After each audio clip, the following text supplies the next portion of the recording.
नमो भगवते वासुदेवाय। साधकों, हम श्रीमद् भगवद गीता के 10वें अध्याय भगवान के ऐश्वर्य या स्वरूप का श्रवण कर रहे हैं और श्लोक संख्या 28 तक कल के वीडियो में हमने श्रवण किया था। आज हम श्लोक संख्या 29 से, क्योंकि इसमें स्वरूप के बारे में ही बताया गया है कि अमुख में मेरा स्वरूप ये है, उसमें मेरा प्रतिनिधि ये है, तो आज भी हम 3 श्लोकों का ही श्रवण करेंगे, श्लोक संख्या 29 से लेकर 31 तक।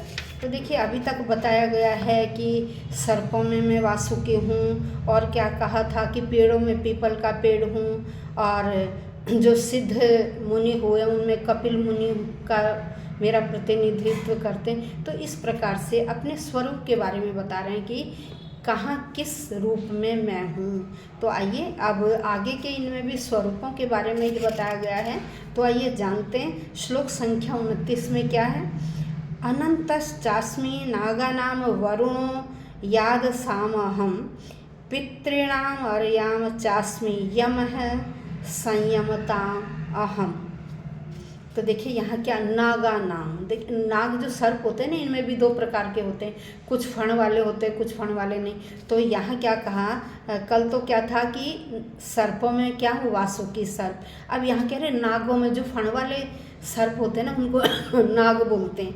कह रहे नागों में। अब सर्प और नाग में डिफरेंस समझ गए कि नाग उन्हें कहते हैं जिनके बड़े बड़े फण होते हैं। तो कह रहे नागों में मैं क्या हूँ, अनंत। नागों में मैं अनंत के रूप में हूँ।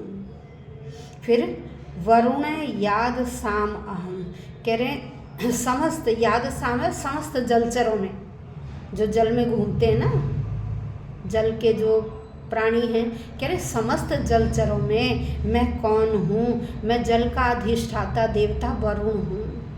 समस्त जलचरों में मैं जल का अधिष्ठाता देवता वरुण हूँ। फिर कहते हैं पितृणाम। कह रहे जो पितृदेव है या पितर हैं, जहाँ पितर रहते हैं हमारे, कह रहे पितरों में मैं अर्यमा हूँ। पितरों में मैं कौन हूँ, अर्यमा के रूप में हूँ। फिर कहते हैं कि यम है संयमताम अहम।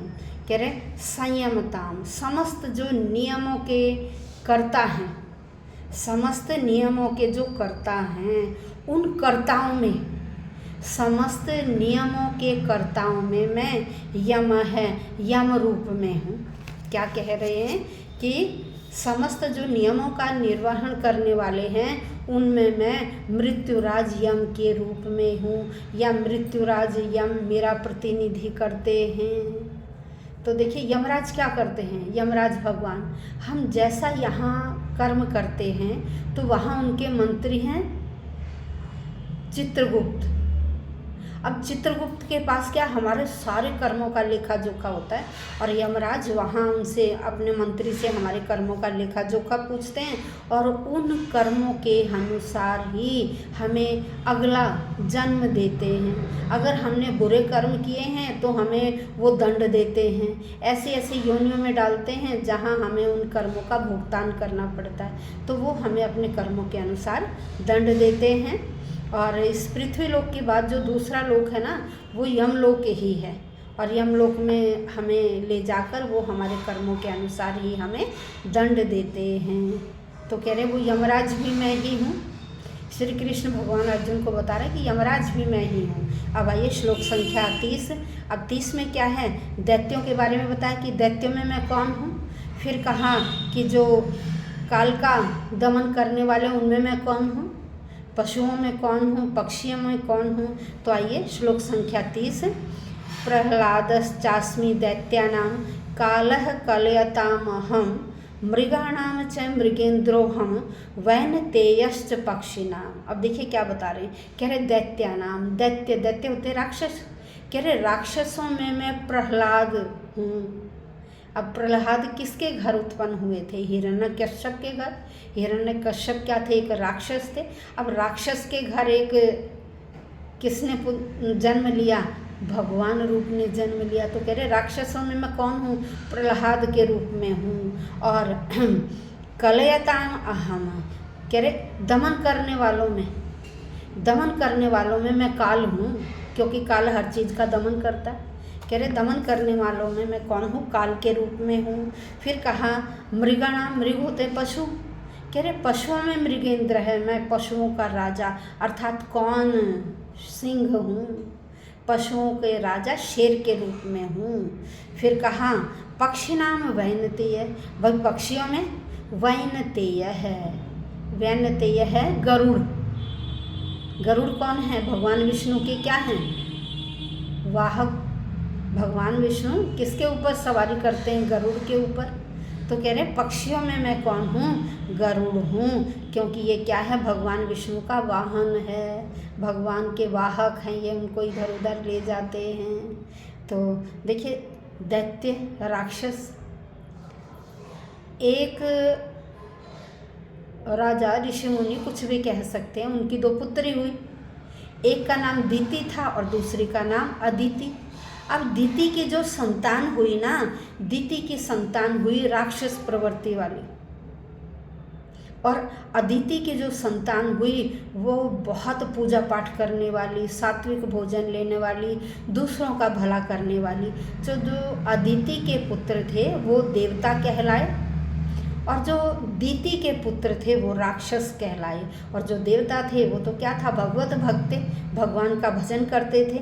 और प्रहलाद का जन्म किस में हुआ था, दैत्य कुल में, राक्षस कुल में, लेकिन वो क्या थे, एक भगवान के भक्त थे, क्योंकि भगवान ने हिरण्यकश्यप का भी क्या करना था, उद्धार करना था, इसलिए उसके घर में पुत्र रूप में जन्म लिया। और क्या थे ये बचपन से ही, प्रहलाद भगवान के परम भक्त थे, क्योंकि उसके पिता ने उन्हें बहुत प्रकार के कष्ट पहुंचाए, लेकिन प्रहलाद के ऊपर तो कोई असर ही नहीं हुआ। क्यों, क्योंकि वो तो भगवान के परम भक्त थे, उसे जो भी दंड दिया जाता वो उसके शरीर पर नहीं लगता था, भगवान स्वयं उसे ले लेते थे और उसके शरीर पर थोड़ा सा भी कष्ट का अनुभव नहीं होने देते थे। फिर क्या कहा कि देखिए पशुओं में मैं शेर हूँ। शेर क्या है, सबसे शक्तिशाली है, सबसे शक्तिशाली है। और इसी तरह से क्या होता है, जंगल का भी जो वातावरण है उसे वो बिल्कुल कंट्रोल में रखते हैं, क्योंकि अगर बहुत जानवर हो जाएंगे तो क्या होगा, प्रकृति इम्बैलेंस हो जाएगी। तो भगवान ने हर चीज़ को बैलेंस रखने के लिए एक को दूसरे का दुश्मन बनाया, ताकि वह प्रकृति बैलेंस रहे, उसमें बैलेंस बना रहे।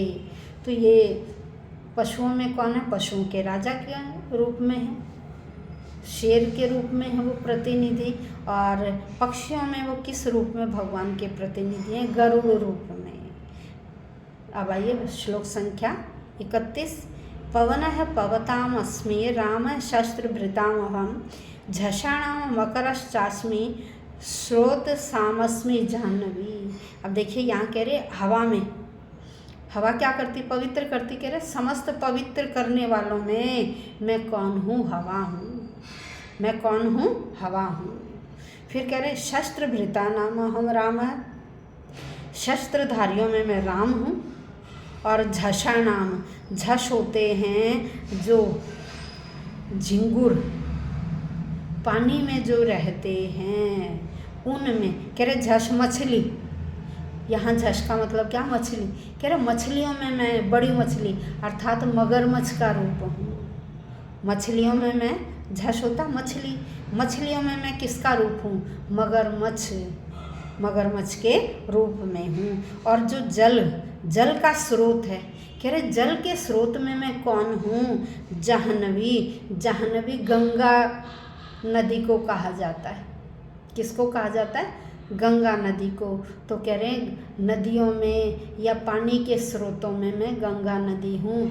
तो भगवान कृष्ण ने अर्जुन को अभी अपने स्वरूपों के बारे में बता रहे हैं कि कहाँ मैं किस रूप में हूँ। तो आज हमने श्लोक संख्या 31 तक श्रवण किया है, और अभी हम भगवान की जो विभूति, ऐश्वर्य, शक्तियाँ उनके बारे में श्रवण कर रहे हैं। और बड़ा आनंद आ रहा होगा आपको यह सुनते हुए कि भगवान किस किस रूप में, कहाँ कहाँ, किस किस प्रतिनिधि के रूप में हैं। तो आप सभी को ये जानना चाहिए, और कमेंट बॉक्स में लिखिए, आपका एक कमेंट मुझे बड़ी खुशी देगा। और शेयर कीजिए, लाइक कीजिए। अगर सब्सक्राइब नहीं किया तो सब्सक्राइब कीजिए। और मैंने आपको एक और बात बताई थी कि देखिए मैंने एस्ट्रोलॉजी का काम भी शुरू किया है।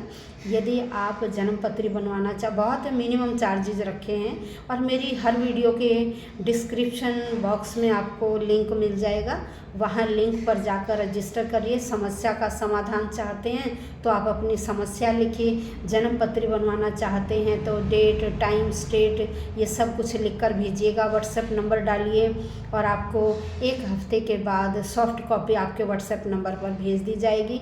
समस्या का समाधान लेना चाहते तो व्हाट्सएप नंबर के थ्रू आप वीडियो कॉल कर सकते हैं। आपको समय दिया गया है उसमें लिंक में, आप उस समय या मैं आपको कांटेक्ट कर लूँगी या आप मुझे कांटेक्ट कर लीजिए, तो आपको 1 हफ्ते के बाद आपकी समस्या का समाधान भी कर दिया जाएगा। उसके अनुसार आपको आपके योग कारक जो मारक ग्रह हैं उनके बीज मंत्र भी आपको बता दिए जाएंगे कि किस प्रकार से आप उन मंत्रों का स्वयं जप करके, स्वयं उनका उच्चारण करके आप कितना फ़ायदा ले सकते हैं। क्योंकि बहुत क्या है कि बहुत एस्ट्रोलॉजर कहते हैं कि भाई हम क्या करेंगे, आप हमें समस्या बताइए और आपके बीज मंत्र हम करेंगे और आपको बेनिफिट होगा। वो टेक्निक भी बहुत बढ़िया है, लेकिन मैं बीज मंत्र आप लोगों को स्वयं ही दूंगी, आपको उच्चारण सिखा दूंगी। आप खुद बीज मंत्र करिए और आप फिर बताएंगे कि देखिए 45-50 डेज़ के बाद आपको कितना फ़ायदा होना शुरू हो गया है। ठीक है, तो जो समस्या का समाधान या जन्मपत्री बनवाना चाहते हैं तो उस लिंक पर जाकर आप अपने आप को रजिस्टर करिए। चार्जेस बहुत मिनिमम है। जो समस्या लिखिए, हफ्ते के अंदर समस्या का समाधान मिल जाएगा। और जन्मपत्री बनवाना चाहते हैं तो डेट, टाइम और स्टेट, फादर नेम ये सब लिखकर आप भेज दीजिए और आपको हफ्ते या 10 दिन के अंदर आपको सॉफ्ट कॉपी आपके व्हाट्सएप नंबर पर भेज दी जाएगी। धन्यवाद।